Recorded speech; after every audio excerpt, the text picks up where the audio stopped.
अस्सलाम वालेकुम रहमतुल्लाह। दोस्तों, आज हम बात करेंगे बाल क्यों गिरते हैं। काजेज ऑफ हेयर फॉलिंग, कौन सी वजूहत है जिनकी बिना पे हमारे बाल गिरते हैं। उसमें जो सबसे पहला जो हमारा आता है हेयर फॉलिंग का, वो है हार्मोनल डिसऑर्डर। जब आपकी बॉडी में हार्मोनल डिसऑर्डर आ जाता है तो उसकी वजह से आपकी हेयर फॉलिंग होती है। हार्मोनल डिसऑर्डर कैसे आती है, पहले ये जरा है। वो चाहे मेल हो चाहे फीमेल हो, जिन खवातीन को पीरियड्स का इश्यू होता है उनकी वजह से उनकी हेयर फॉलिंग होती है, या जिन खवातीन की लेकोरिया का इशू होता है, वाइट डिस्चार्ज जिनको होता है, उनकी वजह से उनकी हेयर फॉलिंग होती है। ठीक है। या जिन मर्दों को जरियान का मसला होता है, एहतलाम का मसला होता है, या वो बहुत ज्यादा हम बिस्तरी करते हैं, उनकी वजह से आपकी हेयर फॉलिंग होती है।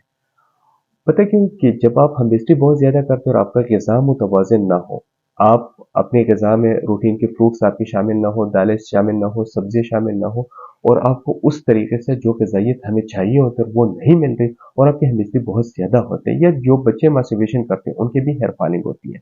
तो वो जब आपको ग़िज़ाइयत नहीं मिल रही होती है तो उसकी वजह से आपकी जो हार्मोनस लेवल होती है वो डिसऑर्डर हो जाती है, उसकी वजह से आपको फिर हेयर फॉलिंग का सामना करना पड़ता है। दूसरा दूसरा जो मसला है वो है आपका नज़ले का इशू। जब आपका नज़ला बंद हो जाता है तो आपके दिमाग के ऊपर से नज़ले की एक लहर सी आ जाती है।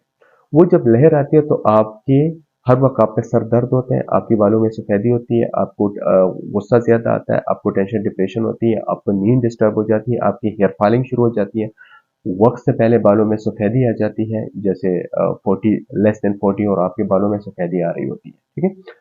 तो वो उसकी वजह ये होती है कि आपके बालों को मुतवाज़न ब्लड नहीं मिल रहा होता। खून की जो फ्लो है, जो खून की रवा होती है, वो कम हो जाती है। अगला जो हमारे पास आता है, जब आपका मैदा ठीक ना हो, जब आपके मैदे में एसिडिटी हो, तेजाबियत हो, आपके मैदे में कब्ज की शिकायत रखते हो, आपको बौसीर का मसला हो, तब भी आपकी हेयर फॉलिंग होती है। तो आपने इन चीजों को भी हटा देना है। ठीक है। क्योंकि मैदा अगर आपका ठीक होगा तो आपकी मैदा ग़िज़ा से मुतवाज़र बेहतर तरीके से आपकी जो ग़िज़ाइयत है वो हासिल कर सकेगी, और अगर आपका मैदा ठीक नहीं होगा तो वो ग़िज़ाइयत नहीं उठा सकती, एब्जॉर्ब नहीं कर सकती, उसकी वजह से आपकी बॉडी में मिनरल्स, विटामिन, इन चीज़ों की कमी आ जाती है।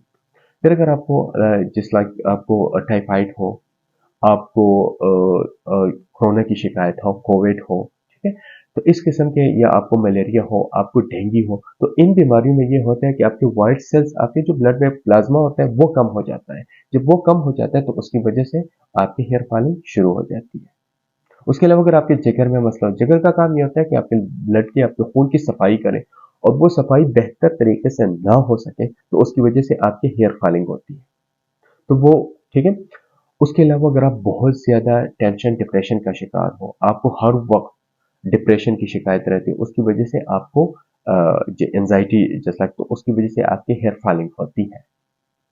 लाजिम नहीं है कि हर बंदे पे हर बीमारी का इक्वली असर हो, ऐसा लाजिम नहीं है, लेकिन ये चूंकि बुनियादी वजूहात है कि इनकी बिना पे आपकी हेयर फॉलिंग जो होनी है।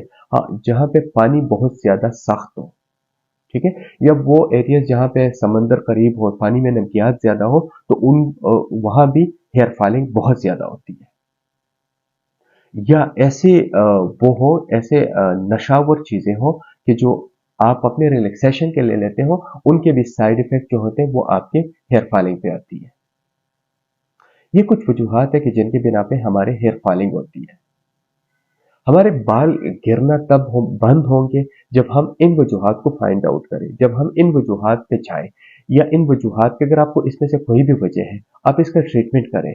इसका ट्रीटमेंट होगा तब आपके बाल रुकेंगे, तब आपके बालों में रीग्रोथ आएगी।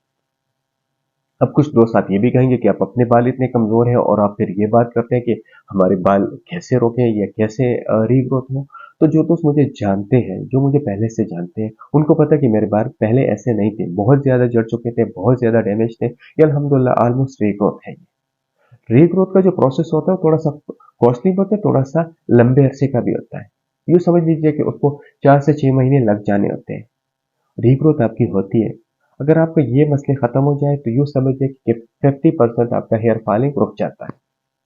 50% हेयर फॉलिंग फिर आप ऑयल से वो करें। फिर आप अगर बहुत ज्यादा केमिकल्स यूज करते हैं बालों पे, या जो आप स्ट्राइटनर यूज करते हैं, या आप ऐसे वो करते हैं ऐसे कलर्स यूज करते हैं जो आपको स्किन को डैमेज करती है, तो उसकी वजह से भी आपके हेयर फॉलिंग होती है।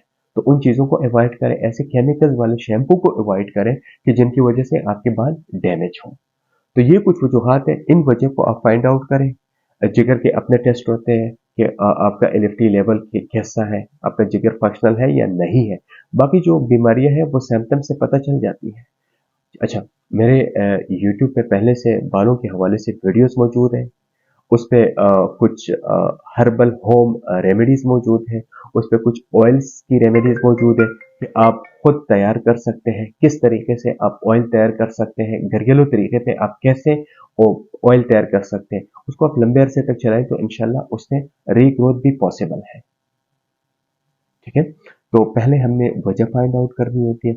वजह जब हमारे पास फाइंड आउट हो जाती है तो फिर उसके बाद आ, हम ट्रीटमेंट पे आते हैं। तो ट्रीटमेंट में हम पहले बालों को रोकते हैं। बालों को जब रोकना बंद हो जाता है तो फिर उसके बाद उसके रीग्रोथ पे हम प्रोसेस शुरू करते हैं। जिन्होंने हमारा चैनल सब्सक्राइब नहीं किया उनसे रिक्वेस्ट है कि वो चैनल सब्सक्राइब करें। आइंदा किसी दूसरे वीडियो के साथ दोबारा हाजिर होंगे। दुआ में याद रखिएगा। अल्लाह हाफ़िज़।